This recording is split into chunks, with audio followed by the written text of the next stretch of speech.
Okay, before you say anything, what I mean by perfect protagonist doesn't mean the greatest protagonist of all time. I mean perfectly executed. Before we start with the video, a short message from me. If you guys would ever be so kind, could you please share the video, leave a like, leave a comment. It really helps out the channel and I'm trying to get monetized. And all I need right now is watch time hours. And what if we don't? Domain expansion. Kingdom's last chapter.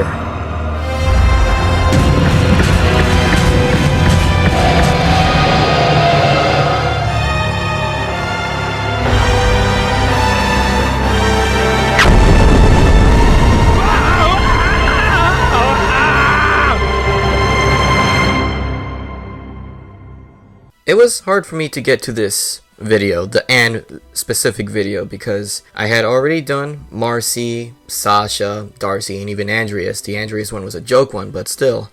But I don't really need to explain Anne too much. If you have watched the show, and I assume you have, a lot of her great character moments and her great character development was up front and center. From being kind of like this irresponsible jock to a much more almost maternal kind of character. From someone who, in her own words, said she didn't love herself to someone who eventually grew to love herself, respect herself, and grow to a point where she would sacrifice herself for everyone else. And even the power creep was really cool.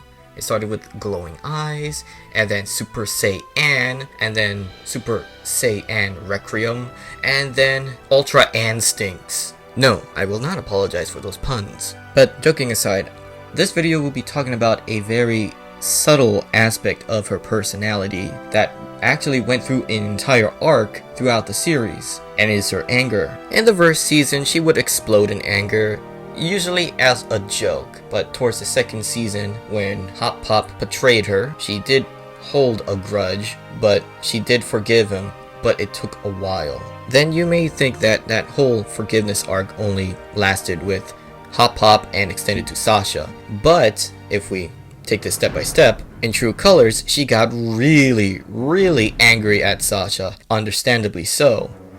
But this is when her rage reached the peak in her show. In their big sword fight, Anne actually made the first move. At this point, she didn't want to hear it from Sasha, and she just saw her definitely not as a friend. Because if you notice the choreography to the fight, where Sasha is being on the defensive, trying to reason with Anne on a pretty big situation, Anne's anger, maybe you could call it righteous anger, but her anger definitely blinded her to the point where she was definitely trying to make kill shots. Look at those headshots, body shots, chest shots. Remember, there's intent behind animation, so yeah, she's perfectly trying to take out Sasha in this fight. Now, if it wasn't for the fact that Sasha disarmed her, Anne would have probably killed her if she won. Though this is a circumstance of the fight and her anger, blinding her in this whole choreography. If Sasha was unarmed and, just standing there, Anne was not going to just like run her through blindly. It was like the circumstances of her anger mixed with the fighting. Now, believe it or not, this comes back, and I don't mean the whole forgiveness arc, relationship repairment of Sasha and Anne.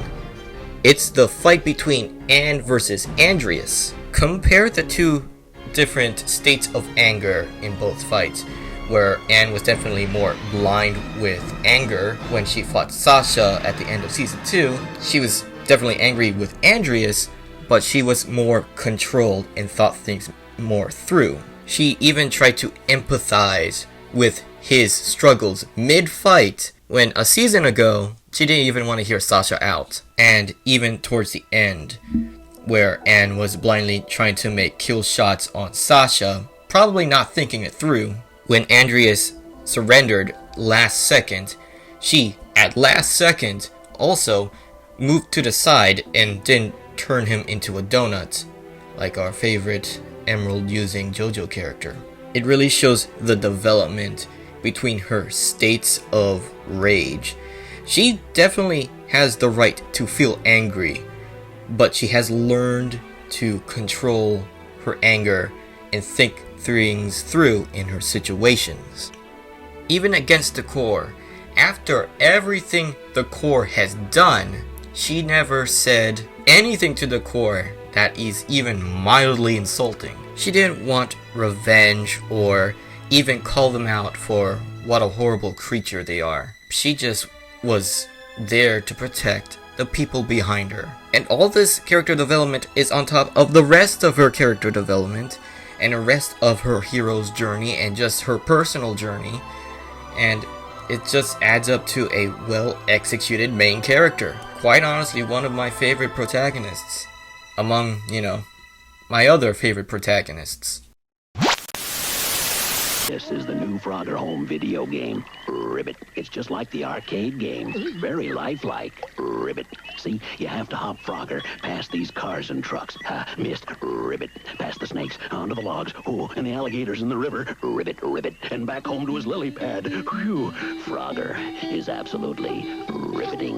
The new Frogger home video game. Bring it back to your pad. Sega's arcade game, now a home video game from Parker Brothers, the ones to beat.